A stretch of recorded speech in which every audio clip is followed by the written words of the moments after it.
दोस्तों, बहुत समय पहले की बात है। एक ऐसा समय जब ज्ञान की खोज में निकले हर यात्री के लिए कपिलवस्तु के पास स्थित जेतवन विहार आशा की किरण हुआ करता था। इस विहार में एक महान विभूति का वास था, जिनकी वाणी में अमृत था और दृष्टि में संपूर्ण ब्रह्मांड का सत्य। वह थे तथागत गौतम बुद्ध। लेकिन क्या आप जानते हैं, उनके शांत और दिव्य मार्गदर्शन के बावजूद एक प्रश्न ऐसा था जो उनके सबसे प्रिय शिष्यों के मन में बार बार उठकर उन्हें बेचैन कर देता था। यह प्रश्न था, क्या बुरे कर्मों का फल तुरंत मिलता है या हमें उसके लिए अनिश्चित भविष्य तक प्रतीक्षा करनी पड़ती है? और ठीक इसी जिज्ञासा ने एक दिन उनके अत्यंत तेजस्वी और उत्साही शिष्य वत्स आनंद को विवश कर दिया कि वह अपने गुरु के चरणों में बैठकर इस गूढ़ रहस्य का उत्तर जाने। बात वर्षा ऋतु के अंतिम चरण की है। चारों ओर हरियाली अपने चरम पर थी और सांझ के समय विहार के वातावरण में एक अजीब सी शांति छाई थी, जो किसी बड़े रहस्य के खुलने का संकेत दे रही थी। आनंद ध्यान मुद्रा से उठे और उन्होंने अपने गुरु बुद्ध के सामने माथा टेका। बुद्ध एक पीपल वृक्ष के नीचे पद्मासन में विराजमान थे। उनके चेहरे पर एक अविचल मुस्कान थी। आनंद ने विनम्रता पूर्वक कहा, है गुरुदेव, मेरे मन में एक गहन उलझन है, एक ऐसी शंका जो मुझे रात की नींद और दिन का चैन छीन रही है। संसार में मैंने देखा है कि दुष्ट और अधर्मी लोग अक्सर समृद्ध होते हैं और जीवन का आनंद लेते दिखाई देते हैं। वही धर्म का पालन करने वाले, करुणा और सत्य के मार्ग पर चलने वाले अनेक सज्जन पीड़ा और अभाव झेलते हैं। क्या यह विरोधाभास कर्म के नियम को झुठलाता नहीं है? मैं जानना चाहता हूं, क्या कर्म का फल तत्काल बिजली की तरह गिरता है या फिर वह एक धीमा विष है जो वर्षों बाद असर दिखाता है? बुद्ध ने आंखें खोली। उनकी शांत आंखों ने आनंद की बेचैनी को तत्काल भांप लिया। उन्होंने धीरे से परंतु स्पष्ट स्वर में उत्तर दिया, वत्स आनंद, तुम्हारा प्रश्न अत्यंत महत्वपूर्ण है। यह वही प्रश्न है जो अज्ञानता के अंधेरे में भटक रहे हर मनुष्य के मन को मथता है। सुनो और इस सत्य को हृदय में धारण करो। कर्म का फल न तो सदैव तत्काल मिलता है और न ही हमेशा विलंब से। कर्म का फल उसके बीज, उसके रोपण की भूमि और उसके सींचने के ढंग पर निर्भर करता है। इसे समझने के लिए मैं तुम्हें एक कहानी सुनाता हूं जो आज ही घटी एक घटना से जुड़ी है। आज सुबह जब तुम नगर के लिए भिक्षाटन को गए थे, तभी जेतवन के मुख्य द्वार पर दो घटनाएं एक साथ घटी। पहली घटना, एक निर्धन वृद्ध किसान जिसका नाम धार्मिक था, अपनी गाय को लेकर नगर की ओर जा रहा था। वह अत्यंत सीधा और पवित्र हृदय का व्यक्ति था। जैसे ही वह द्वार से गुजरा, उसकी गाय ने गलती से एक व्यापारी की रखी हुई कीमती मिट्टी की मूर्तियों को ठोकर मारकर गिरा दिया और वे टूट गई। व्यापारी क्रोध से भर उठा और उसने बिना कुछ सोचे समझे उस किसान को गालियां दी और बदले में उसकी गाय छीन ली। धार्मिक ने मिन्नतें की, क्षमा मांगी, लेकिन व्यापारी का हृदय नहीं पिघला। धार्मिक दुखी मन से, हे भगवान, यह मेरे किस कर्म का फल है, कहते हुए लौट गया।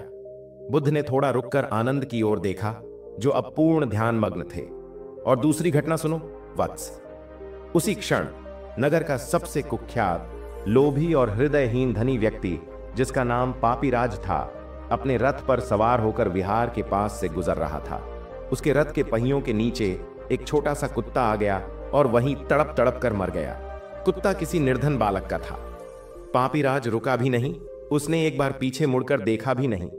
उसने सारथी को बस इतना कहा, आगे बढ़ो, एक तुच्छ जीव है। वह अपनी राह चला गया। उसके चेहरे पर न कोई पछतावा था, न कोई डर।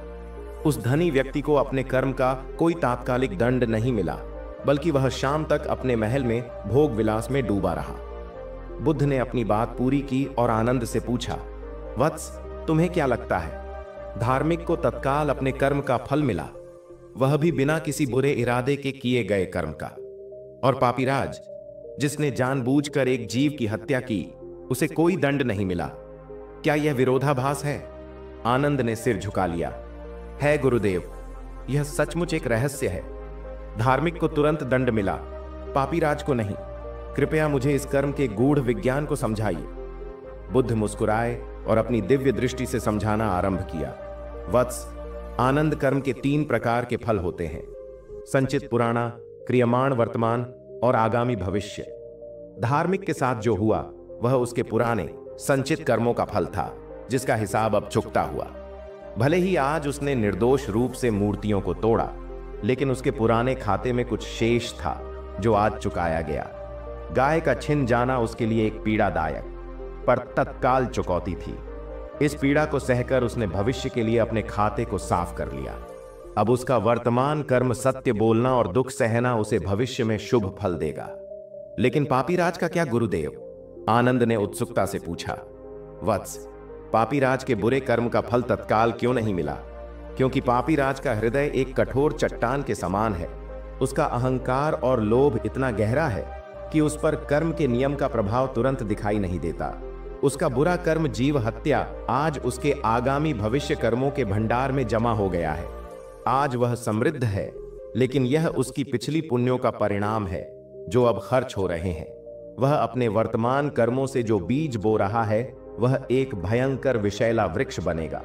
उसका अहंकार उस फल को आज ढक रहा है, लेकिन जैसे ही उसके पूर्व पुण्यों का कोष समाप्त होगा, उसके वर्तमान यह फल इतना भीषण होगा कि एक गाय छिन जाने की पीड़ा उसके सामने कुछ भी नहीं होगी। कर्म का नियम कभी टलता नहीं, यह सत्य है। बुद्ध ने गहरी सांस ली और अंतिम सत्य बताया। वत्स, कर्म का फल हमेशा मिलता है। कभी कभी यह तत्काल प्रतीत होता है क्योंकि बीज कमजोर था और जमीन उपजाऊ। कभी कभी यह विलंब से मिलता है क्योंकि बीज पाप को अहंकार की मोटी परत ने ढक रखा है। लेकिन जब वह परत हटती है तो फल अत्यंत कड़वा होता है। इसलिए कर्म का फल यह नहीं है कि कब मिलेगा, बल्कि यह है कि यह निश्चित रूप से मिलेगा। एक समझदार व्यक्ति वह है जो परिणाम की चिंता किए बिना हर क्षण केवल शुभ कर्म ही करता है, क्योंकि यही उसके वर्तमान और भविष्य दोनों का उद्धार करता है। आनंद का मुखमंडल अब ज्ञान के प्रकाश से जगमगा रहा था। उन्होंने समझा कि तुरंत मिला दुख प्राय पुराने पापों का अंत होता है और बिना दंड के मिला सुख अक्सर एक बड़े आने वाले दुख का पर्दा होता है। उन्होंने अपने गुरु के चरणों को छूकर प्रतिज्ञा की कि वह जीवन भर इस सत्य को याद रखेंगे। कर्म का फल तत्काल हो या भविष्य में, सत्य केवल एक है, कर्म अवश्य फलित होता है। यही जीवन का सबसे बड़ा न्याय है। नमो बुद्धा, नमस्कार।